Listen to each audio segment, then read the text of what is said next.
for translation. I'll just mention a couple of things while we're waiting, my own observations. There are other countries where people are punished for being bloggers. For example, in Bangladesh, some bloggers have been hacked to death last year. But in Bangladesh, they were hacked to death by individual extreme Islamist groups. In Saudi Arabia, it's the government that is punishing bloggers. That's the difference. So I'm just making that observation in my own opinion. And we're just waiting for translation for a moment.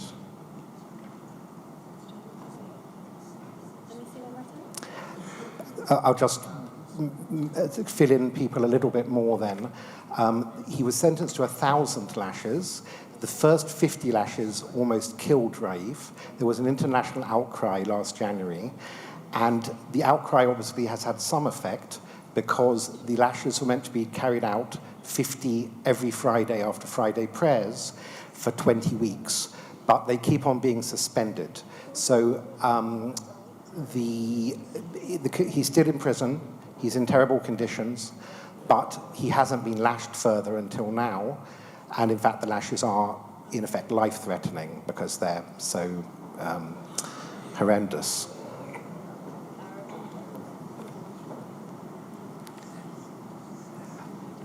I'll just say something else as well while we're waiting then.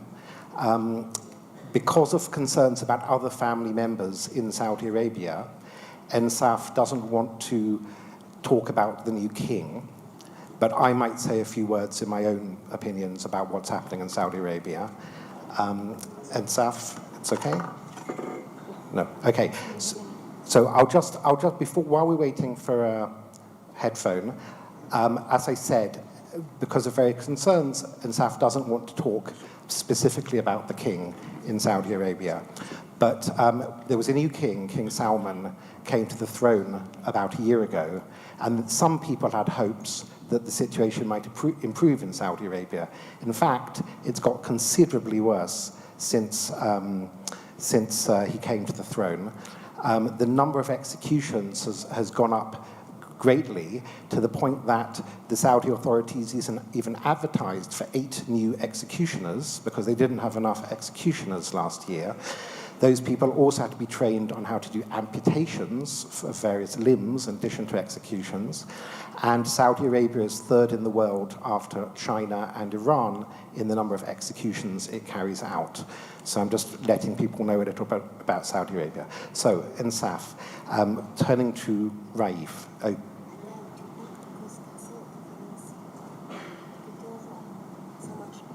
Okay.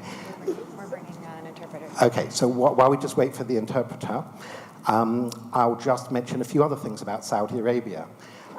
They also have been bombing Yemen since last March.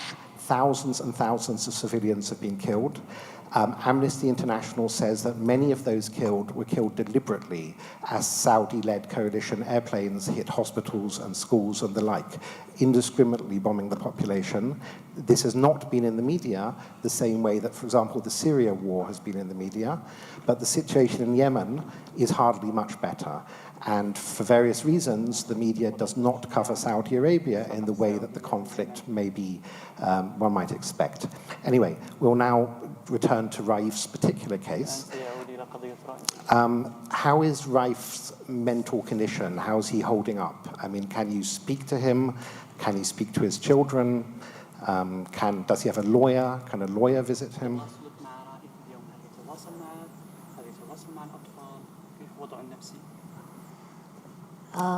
في تواصل بيني وبين رايف. في الأول أعتذر عن العطل اللي حصل وتعطي لكم. في تواصل بيني وبين رايف، ولكن هو اللي يستطيع إنه يتصل علي. أنا ما أقدر أتصل عليه مهما كنت محتاجته في وقت، ما أقدر أتصل عليه لأنه ما يوجد عنده تليفون. التليفون اللي يتواصل معايا تليفون عام لكل السجناء. التواصل معايا بشكل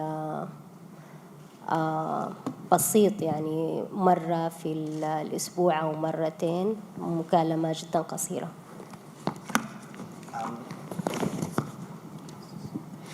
Kasim, why don't you just sum that up for everybody? There is a communication between me and Raif, but first of all, I would like to apologize for this technical error or technical problem. Unfortunately, Raif, I could not reach him when I want, but he's the one who calls me sometimes from once a week to twice. And the communication with him is very limited and very limited. It's somewhat of a personal question, but how is his physical condition, not just his mental condition? He's a relatively frail young man. He's 32, by the way, now, Raif Badawi. The lashes he received could break many a person. Is he still physically scarred?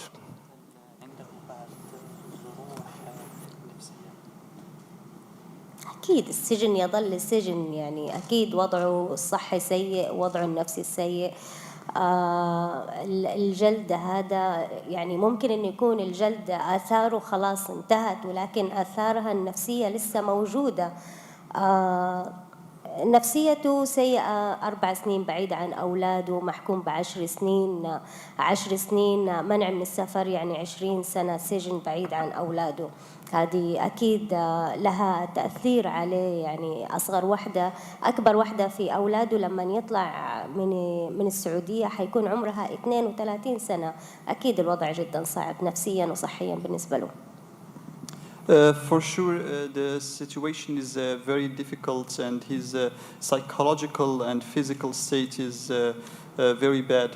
And since the flogging, he's not feeling good. And of course, there is this also develops the psychological pain. That's the fact that he has been away from his children for this long. For example, the older child, when Raif's sentence is over, she will be 32 years old. Yes, I should just point out for people, there's a 10-year sentence in prison, but afterwards there's a 10-year travel ban where he's not allowed to leave Saudi Arabia, and Ensaf and her 3 young children in Canada. So the oldest daughter's 12, so that's what we mean by 32. How are your children coping? They've been in Canada since October 2013. How are they managing? نحاول إننا نكون طبيعيين أكيد مستحيل إنه يكون الوضع طبيعي بس نحاول إنه يكون الوضع طبيعي أولادي طبعاً يروحوا على المدرسة حياتنا شبه طبيعية ولكن لا زال في انتظار الانتظار جداً صعب يعني الإنسان لو انتظر الطيارة في المطار لو انتظر 5 دقائق أو نص ساعة يعتبرها كتير طويلة فإحنا منتظرين صار لنا 4 سنين.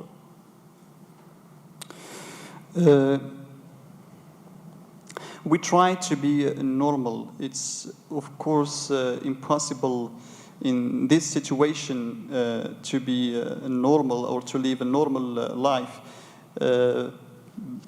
The waiting is a horrible thing and is a difficult thing.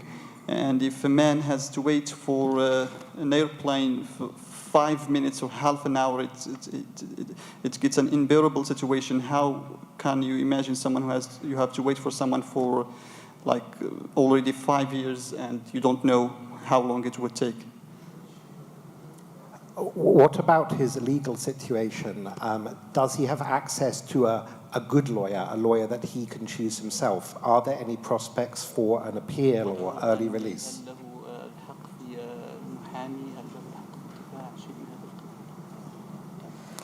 يؤسفني يعني إن أقول المحامي في السعودية ما يقدر يعمل شيء وللأسف كمان الشديد إنه محامي رائف اللي هو وليد أبو الخير كمان في السجن. I'm sorry to say that a lawyer in Saudi Arabia cannot do much. And I'm also sorry to say that the lawyer of Raif Badawi, Abul Khir, is also right now in jail. Let me just ask then about the international community, okay? Which governments are helping? I understand that specifically Canada, you have asked the new Prime Minister, Justin Trudeau, who assumed office last month, to give Raif citizenship that might help his status legally and internationally. What did the Canadian government say? Are they helping?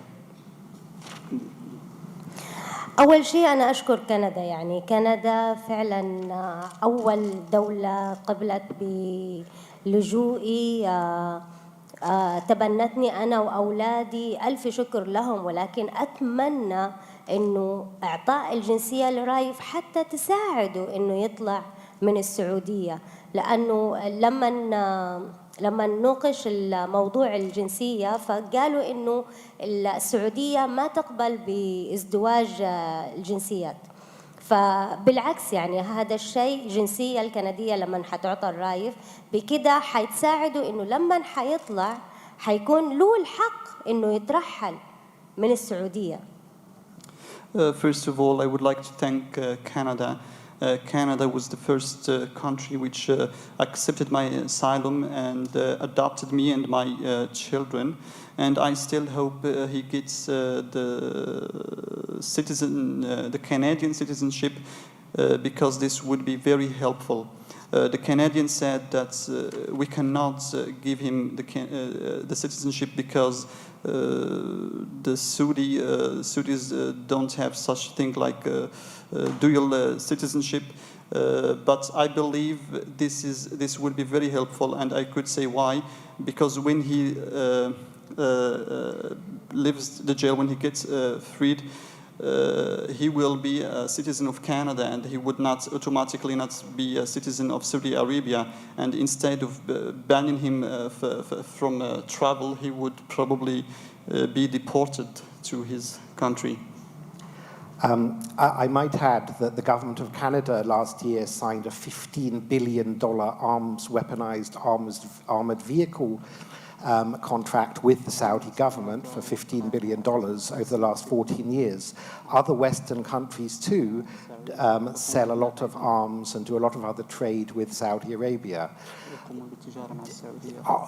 In spite of this, should they not be raising human rights? Indeed, it could be, they could use leverage in the fact that if all of them said we're not going to sell Saudi arms unless you improve your human rights situation, maybe it would be of assistance.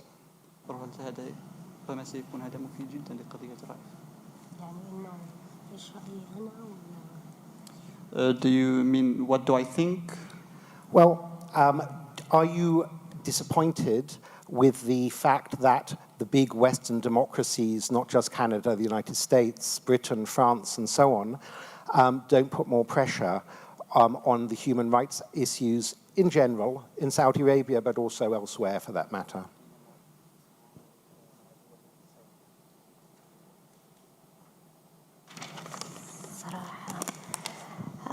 أنا أشكر كل الدول اللي واقفة مع قضية رايف، وأتمنى منهم إنهم يبذلوا قصارى جهدهم فإنهم يحكوا ويطالبوا بحقوق الإنسان بالنسبة لرايف أو لغيره من سجناء الرأي. إنما أنا مش من حقي إني أتدخل في الطريقة، ولكن هم اللي يقرروا. أهم شيء إنه يكون في حقوق إنسان يحكوا عنها، وأنا أتمنى إنهم يجتهدوا في الطلب في إطلاق سراح رايف ولم شملنا فيه.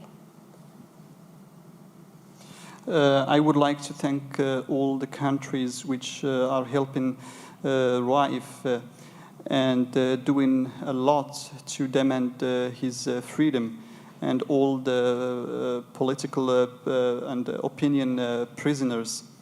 It's not my right to interfere into the policies of the Western countries and tell them what to do or not, but I believe it's very important that they raise the issues of human rights and take them as a priority. What about women's rights? Maybe just on a personal level, how was it being a woman, a free-thinking woman in Saudi Arabia?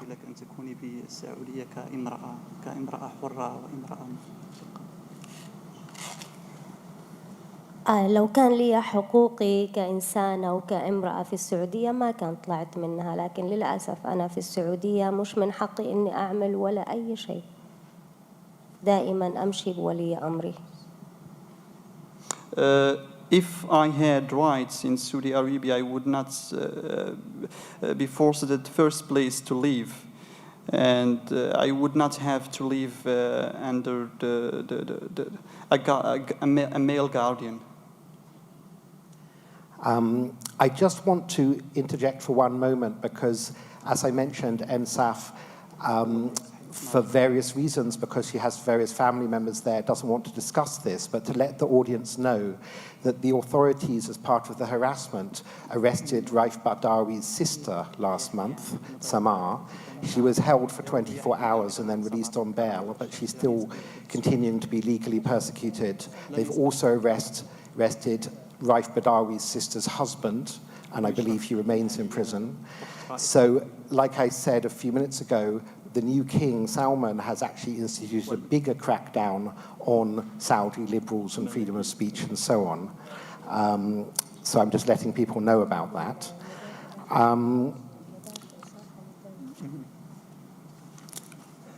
What about NGOs and so on? In December, in Strasbourg, the European Parliament awarded their prestigious 2015 Sakharov Prize for Freedom of Thought. That's named after the famous Soviet dissident and human rights advocate Andrei Sakharov. And that was awarded to Raif. And Ensaf went to Strasbourg and accepted it on behalf of her husband.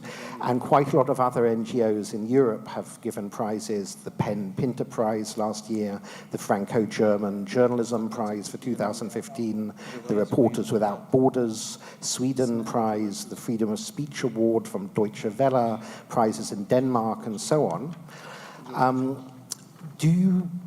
It's obviously heartwarming to get these it gives you hope and heartwarming to get these prizes, but do you think they influence the Saudi authorities? Are they listening to NGOs? هذه الجوائز تعطيك أمل بطبيعة الحال. هل تعتقدين أنها تؤثر على السعودية بشكل ما؟ أكيد يعني إنه لها تأثير علينا إحنا مثل ما حضرتك قلت إنها تعطينا أمل، وأكيد حيجي اليوم اللي تأثر فيه على تغيير الحكم وعلى إطلاق سراح رايف. فأنا أنتظر هذا اليوم وأتمنى إنه يكون قريب. For sure, it does influence us. It gave us hope, and sure, there will come the day that it will also help in Raif's case and also probably to change the regime. What about Raif himself within Saudi Arabia? Are people aware of the case? Is it reported in the media? Is he an inspiration? Or maybe a lot of people support the government in their treatment of him? هل هو كيف رد الشعب عليه وهل هو أيضا مصدر للإلهام للشباب السعودي؟ الشعب مثل ما أنا دائما أقول إنه كل بيئة فيها اختلاف، يعني في اللي معه وفي اللي ضد، فهذا الطبيعي يعني. بس للأسف يعني عندنا في السعودية اللي ضد أكثر من اللي معه، يعني اللي معه نسبة قليلة جدا حتى لدرجة إنه أصواتهم مش مسموعة. The people, as I always say, that every nature has or witnesses difference. There are people who are with and there are people who are contra. And in Saudi Arabia, the people, unfortunately, who are against are the majority. And the people who are with the Raif, their voices are not being heard. What about ordinary people, such as the audience here?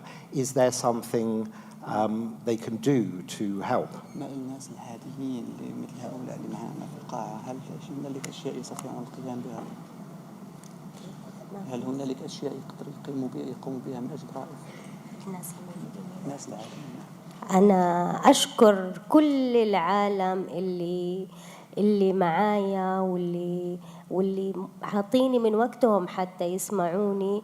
أنا حتى لو إنهم مش قادرين يعملوا شيء يكفيني إنهم معايا وعاطيني الأمل. وقفتهم معايا هي اللي تعطيني الأمل. ألف شكر لهم، وأتمنى من أي أحد يكون في إيده شيء إنه يعمله أتمنى إنه ما يبخل فيه. I would like to thank all the world. By your stand with me, you gave me hope, and everybody could do whatever he can and whatever is possible to do. But by the way, I'd like to mention to people that not Ensaf, but some supporters of Raif in Canada there's a website in both English and French set up by the Raif Badawi Foundation. So you can Google that in either English or French, and there's lots of information there. Do you have any message also from Raif, if you're able to speak to him on occasion, for the world, for us?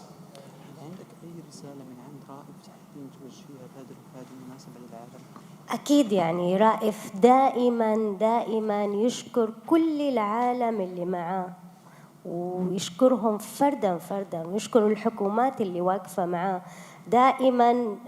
يقول لي إنه هم اللي يعطوه الأمل، هم اللي ما اختلفنا. هو مؤمن بقضيته وهو شجاع، بس العالم وجودهم ووقفتهم مع رايف وتنديدهم بإطلاق سراحه أكيد هذا له أثر نفسي كبير عليه. وأتمنى منهم إنهم يستمروا وما ينسوا رايف، ويكون رايف دائما في ذاكرتهم. وألف شكر لهم مني ومن رايف ومن أولادي. ألف شكر لكل العالم اللي واقف معنا.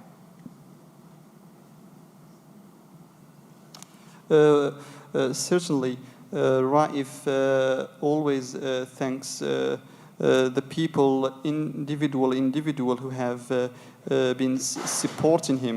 And he doesn't only thank the government or the Western governments who showed support to him. He believes of course, he believes in his case, and he believes in what he stands for.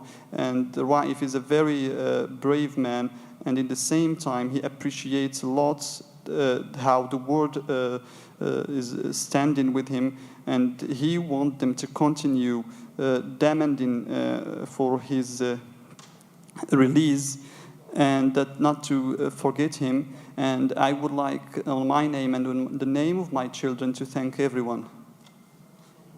And to conclude, we of course would like to thank you, because you're very brave, just like your husband, and we're thinking of him and of all other non-violent political prisoners in Saudi Arabia and elsewhere. And we'd like to thank you for coming today to share with us your thoughts, and we hope that very soon Raif will be released and he will be able to reunite with yourself and his children in Canada and continue blogging freely like the rest of us can. And thank you very much for joining us today. A big round of applause. أنا كمان أشكركم كثير، أشكر كل المنظمة اللي قاموا بهذا التنظيم. ألف شكر لكم وكل القائمين على هذا التنظيم، وأشكركم على إعطائكم من وقتكم وسماعكم لي. And I would like to thank you all very, very much. And I would like also to thank UN Watch for organizing this summit.